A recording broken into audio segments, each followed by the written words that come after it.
على رسوله الكريم أما بعد أعوذ بالله من الشيطان الرجيم بسم الله الرحمن الرحيم يوم يدعون إلى نار جهنم دعا هذه النار التي كنتم بها تكذبون أفسحر هذا أم أنتم لا تبصرون اصلوها فاصبروا أو لا تصبروا سواء عليكم إنما تجزون ما كنتم تعملون صدق الله العظيم یوم یدعون الی نار جہنم دعا قیامت کے دن ان منکرین آخرت اور منکرین رسالت کو دھکے دے کر منہ کے بل جہنم میں پھینک دیا جائے گا۔ هذه النار التي كنتم بها تكذبون، پھر انہیں یہ بتایا جائے گا کہ یہ ہے وہ جہنم جسے تم جھٹلایا کرتے تھے۔ افسحر ھذا، جیسے تم دنیا میں پیغمبروں کے معجزات کو جادو اور سحر کہتے تھے، کیا یہ بھی جادو ہے؟ ام انتم لا تبصرون، یا تمہیں نظر نہیں آ رہا، نہیں دیکھ رہے تم؟ اصلوہا فاصبروا او لا تصبروا، اب اس میں تم داخل ہو جاؤ، خواہ برداشت کرو یا نہ کرو۔ سواء علیکم، دونوں صورتیں تمہارے لیے برابر ہے۔ انما تجزون ما کنتم تعملون، یہ تمہیں کسی اور وجہ سے نہیں ملا بلکہ یہ تمہارے اعمال کا صلہ ہے، یہ اسی کا بدلہ ہے جو تم کرتے رہے۔ یہاں تک سورہ الطور 27ویں سپارے کی 16 آیات مبارکہ پڑھی گئی۔ ان آیات مبارکہ میں منکرین آخرت کے ساتھ آخرت میں جو سلوک ہوگا اس کا تذکرہ ہے کہ ان جھٹلانے والوں کو قیامت کے دن جہنم میں دھکے دے کر ڈال دیا جائے گا۔ مختلف احادیث کے حوالے سے اس کی وضاحت یوں کی گئی ہے کہ ان بدبخت منکرین اور مشرکین کے ہاتھوں کو ان کی گردنوں کے ساتھ باندھ دیا جائے گا اور ان کے چہروں کو جھکا کر پاؤں کے ساتھ ان کو جکڑ کر باندھ کر پھر منہ کے بل دھکے دے کر گھسیٹ کر جہنم میں پھینک دیا جائے گا۔ اور پھر ان سے یوں کہا جائے گا کہ دنیا میں جب پیغمبر بتاتے تھے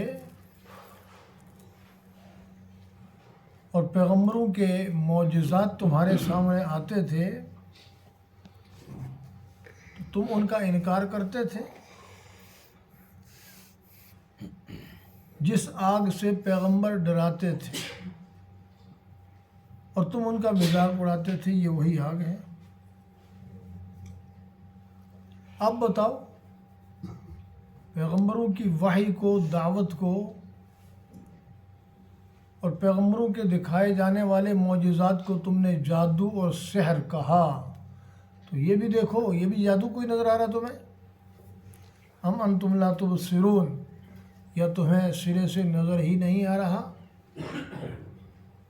جیسے جب پیغمبر بتاتے تھے کہ قیامت قائم ہوگی، اعمال کا حساب دینا ہوگا اور نافرمانی کرنے والوں کو جہنم کی سزا ملے گی، تو تم کہتے تھے یہ تو ہمیں نظر نہیں آتا، اور بے یقینی کی وجہ سے تم کہتے تھے بھلا اگر وہ عذاب مسلط ہوگا تو کب ہوگا، اس کی تم جلدی مچاتے تھے۔ تو اس وقت جیسے دنیا میں تمہیں عذاب نظر نہیں آتا تھا، تو کیا یہ بھی تمہیں نظر نہیں آ رہا ہے، یا تم ابھی اس کو جادو سمجھ رہے ہو؟ پھر جو کیفیت بیان کی گئی اس کیفیت کے مطابق انہیں جھکڑ کر باندھ کر اوندھے منہ گھسیٹ کر جہنم میں پھینک دیا جائے گا۔ اب تم یہاں صبر کرو یا واویلا کرو، چیخو پکارو، برداشت کرو یا برداشت نہ کرو، دونوں صورتوں میں تمہیں کوئی نفع نہیں پہنچے گا۔ ایسا نہیں ہوگا جس طرح دنیا کے کاموں میں کبھی چھٹی بھی ہوا کرتی تھی، اور تھکاوٹ کے بعد سستانے کے لیے کچھ وقت بھی ملتا تھا۔ کام کر کے تھک جاتے، سونے اور آرام کرنے کے لیے وقت مل جاتا تھا۔ ایسا یہاں بالکل نہیں ہے۔ جیسے تم نے دنیا میں مسلسل اور مستقل نافرمانی کی، کفر کیا، انکار کیا، ایسے ہی یہاں مسلسل دائمی عذاب ملتا رہے گا۔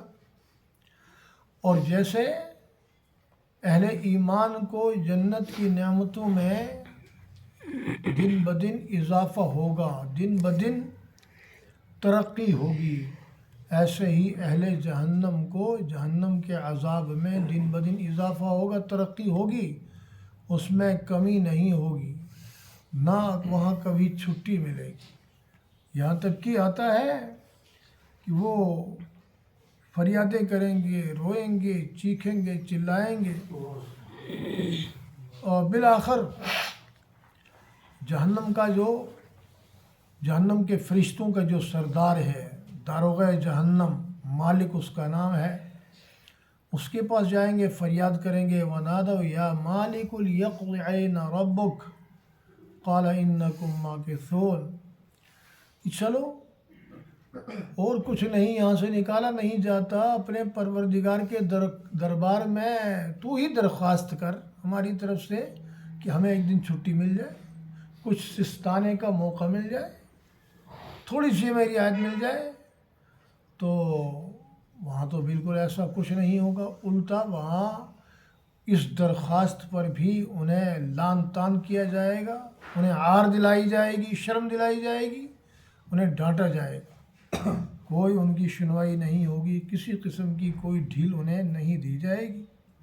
اس لیے فرمایا فَاصْبِرُوا أَوْ لَا تَصْبِرُوا، تم صبر کرو یا نہ صبری کرو، برداشت کرو یا برداشت نہ کرو، سواء علیکم، دونوں کیفیتیں اور صورتیں تمہارے لیے برابر ہیں، کسی بھی صورت میں تمہیں کوئی نفع نہیں ملے گا۔ وہ بیل اور گدھے کی آوازوں میں چیختے رہیں گے، چلاتے رہیں گے، ہزاروں سال گزر جائیں گے، کوئی سنوائی نہیں ہوگی۔ جب کبھی کہیں سے کوئی جواب ملے گا بھی تو سخت جواب ملے گا، نادم کرنے والا، پریشان کرنے والا جواب ملے گا، ڈانٹا جائے گا۔ جیسے دنیا میں دیکھو، دنیا کی جیلوں میں قیدیوں کے ساتھ جو سلوک ہوتا ہے، اور پھر جو دشمن قیدی ہوں اور بدترین قیدی اور مجرم ہوں تو ان کے ساتھ جیلر یا جیل میں متعین پولیس جو سلوک کرتی ہے، وہ ان کے سامنے فریادیں کرتے ہیں، تو ان کی فریادوں کے مقابلے میں ان کے ساتھ اور زیادہ سختی کی جاتی ہے۔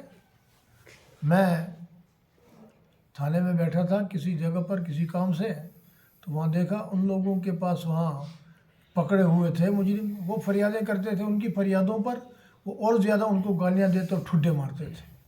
تو یہی صورتحال ہوگی وہاں پر بھی، مگر اس سے کیا مقابلہ؟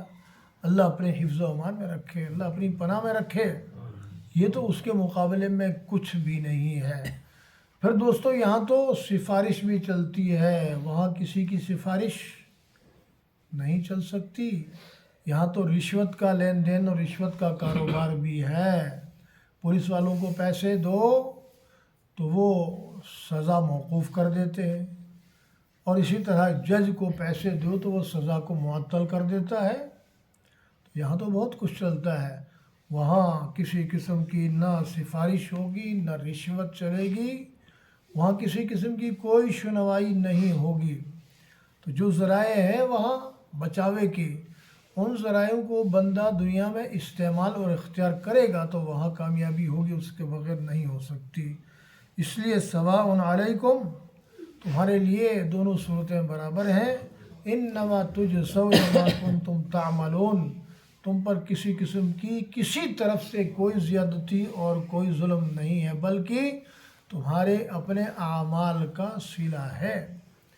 کافروں، مشرکوں اور منکرین آخرت کو ان کے اعمال کا صلہ ملے گا، اور اسی طرح اللہ کریم نیکوکاروں کو، جنتیوں کو، مومنین کو جنت کی نعمتیں عطا فرما کر ان سے بھی اللہ کریم یوں کہیں گے، جب یہ جنتی اللہ کا شکر ادا کریں گے اور اللہ کی تعریف جیسے دنیا میں کرتے تھے اس سے کہیں بڑھ کر جنت میں اللہ کی تعریف کریں گے، تو اللہ فرمائیں گے میرے بندو یہ تمہارے ہی اعمال کی جزا اور اس کا صلہ ہے۔ جیسے قرآن کریم میں اللہ کریم کی ترتیب ہے، جہاں کفار کا تذکرہ اس کے فوراً متصل مسلمانوں کا تذکرہ، جہاں نافرمانوں کا تذکرہ وہاں فوراً متصل فرما برداروں کا تذکرہ۔ اب یہاں تک جھٹلانے والوں کا، منکرین آخرت کا، منکرین رسالت کا، مشرکین اور کافروں کا تذکرہ تھا، اب اس کے بعد اہل ایمان کا اور متقین کا تذکرہ ہوگا۔ اب تک جن کا تذکرہ ہوا، اللہ ان کی حالات اور کیفیات سے، دنیا آخرت میں ان کے ساتھ پیش آنے والے حالات سے تمام مسلمانوں کی حفاظت فرمائے، اور اس کے بعد اگلا آنے والا ان المتقین فی جنات و نعیم، اللہ کریم ہم سب کو اس کا مصداق اور مستحق بنائے۔ وآخر دعوانا ان الحمد للہ رب العالمین۔